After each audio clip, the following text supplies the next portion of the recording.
Ed eccole le tre cose da fare per questa domenica nei territori dell'antica contea di Gorizia. Mi raccomando, una delle tre cose va assolutamente fatta. Andiamo a vedere, siamo sempre nel giro del vino questa domenica. Ci sono tre appuntamenti nel giro del vino, delle aziende, dei frutti della terra di questa benedetta zona che sono da vedere. Quindi una delle tre cose bisogna assolutamente farla. Andiamo a vedere quale di queste prime tre cose. E la prima che interpretiamo è questa qua, Vigneti Aperti in Friuli Venezia Giulia 2023, il 19 marzo. Sapete che faccio anche l'esempio e poi ci sarà un riferimento che il 19 marzo è la festa del papà. Quindi tutto da pensare. Descrizione: dal 19 marzo le cantine del Friuli Venezia Giulia sono pronte ad accogliervi con una nuova iniziativa, Vigneti Aperti, un evento durante il quale saranno privilegiati incontri e momenti conviviali, sempre nel segno della sicurezza, nei bellissimi vigneti e non solo della nostra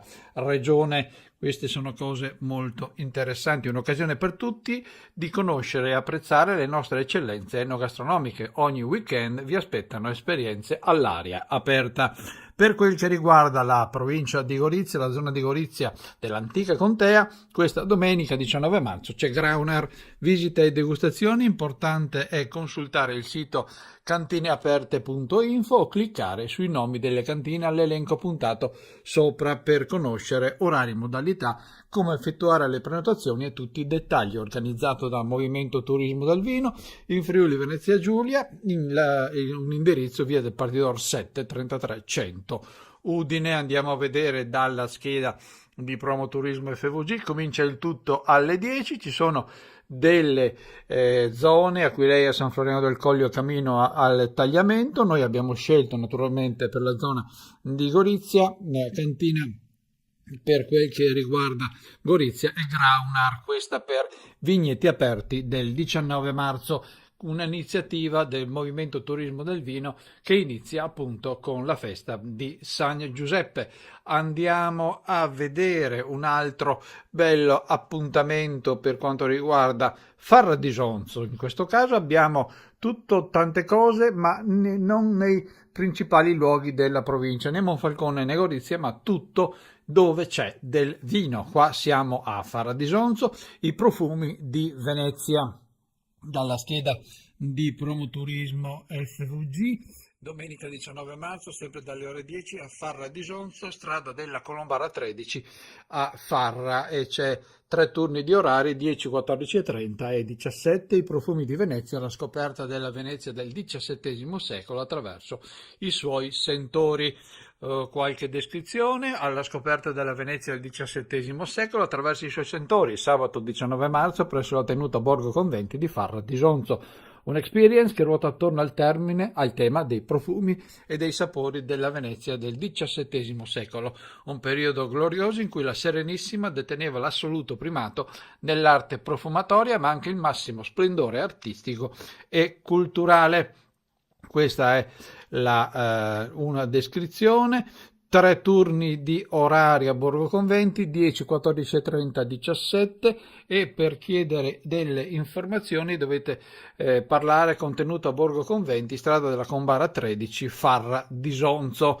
Questa è la seconda cosa da fare, i profumi di Venezia. Per quel che riguarda la terza cosa da fare, siamo a Capriva del Friuli con Degusta con Papà, una bellissima iniziativa per quanto riguarda questa domenica dedicata al vino. Descrizione: stai pensando a cosa fare per la festa del papà? Festeggiala trascorrendo del tempo di qualità assieme a lui al castello di Spessa. Il 19 marzo alle 15:30 visitate la cantina di affinamento e degustate i vini Castello di Spessa a un prezzo speciale dedicato alle coppie padri figli. Il papà torneranno a casa con il sorriso, anche con un omaggio in bianco diretto dalla Doc Collio della tenuta. Per quanto riguarda delle indicazioni, eccola qua: Castello di Spessa 0481 808124. Questa è Degusta con Papà, una bella iniziativa dedicata sempre all'enogastronomia.